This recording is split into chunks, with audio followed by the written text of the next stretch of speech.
Lep pozdrav, spoštovane gledalke in gledalci v oddaji Evropski utrip. Poslanci Evropskega parlamenta so se letos še zadnjič usedli na parlamentarnem zasedanju v Štrasburu. Z nami kot vedno, kot vselej, pa evropski poslanec in vodja slovenske delegacije pri Evropski ljudski stranki, dr. Milan Zver. Najprej lep pozdrav v Štrasburu in seveda takoj vprašanje. Vse kaže, da slovenska afera pranja iranske milijarde evrov preko NLB-ja odmeva tudi v Evropi. In ko v Sloveniji dominantni mediji pljuvajo po dr. Anžetu Logarju, zakaj slovensko umazano perilo peremo pred mednarodno javnostjo, ste v ugotovitvah preiskovalne komisije PANA spregovorili tudi v Evropskem parlamentu.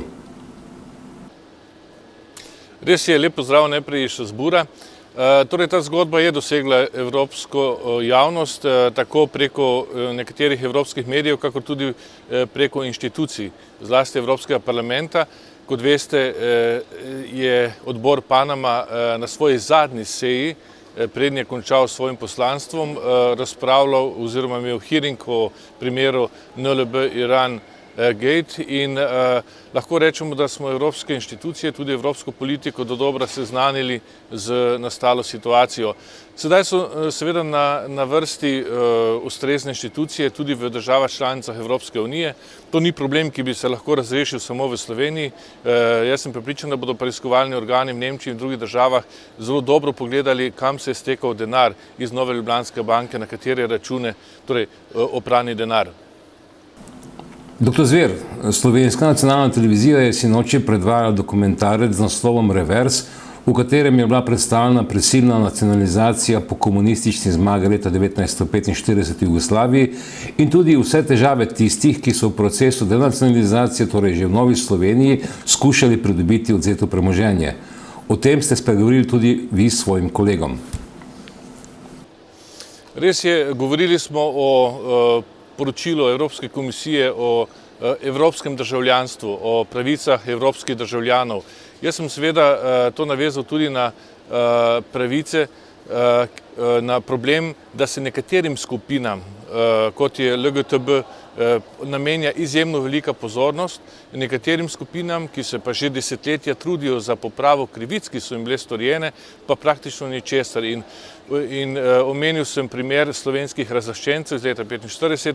Vemo, da zadnjih 27-28 let se na tem področju naredilo nekaj korakov, vendar ne dovolj, tako da so še jim vedno kršene temeljne človekove pravice.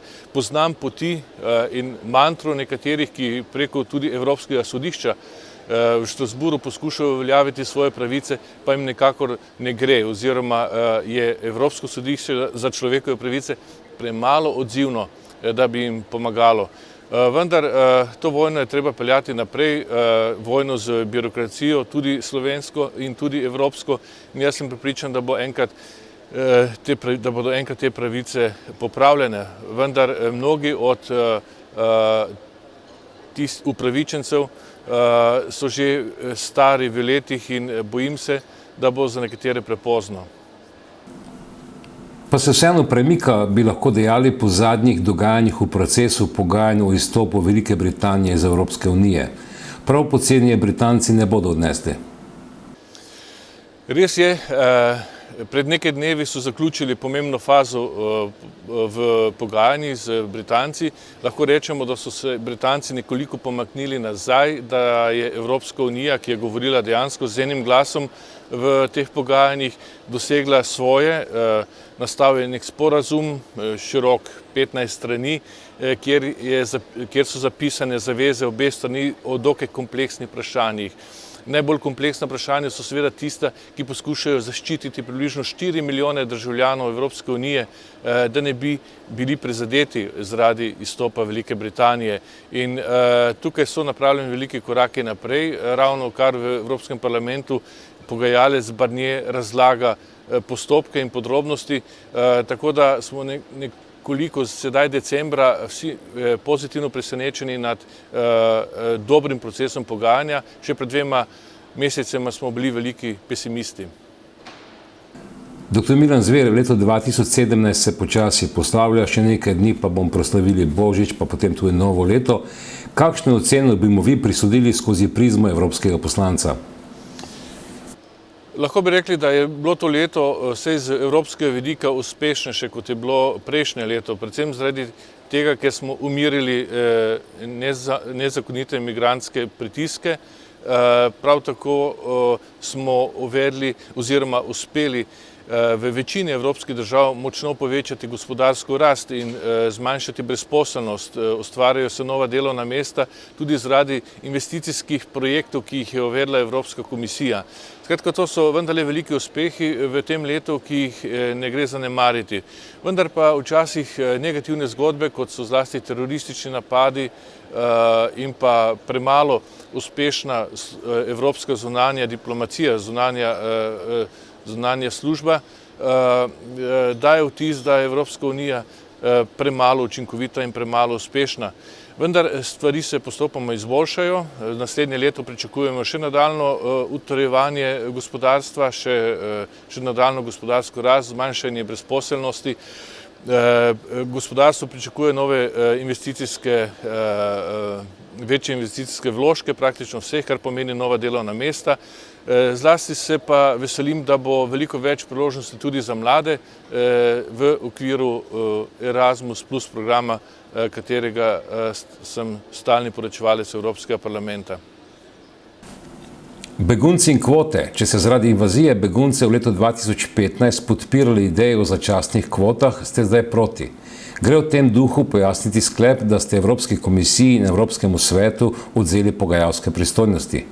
Vse kaže, da se bo državam, ki so odločne nasprotnice kvot, pridružila tudi Avstrija.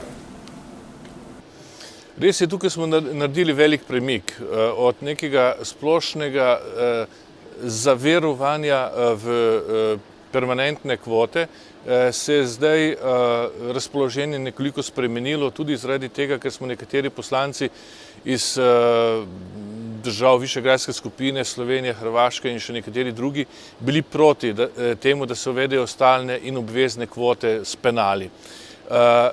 Premik je v tem smislu, da tudi predsednik Evropskega sveta Donald Tusk meni, da ta odločitev ne bi bila pametna, zato ker preveč deli evropsko javnost. Zato bodo v prihodnjih tednih morali evropski politiki in visoki uradniki močno razmisliti, kakšno obliko solidarnosti pri reševanju tega problema uveljaviti. Jaz sem prepričan, da obvezne kvote ne bodo šle skozi, moramo pa najti neko nadomestno obliko.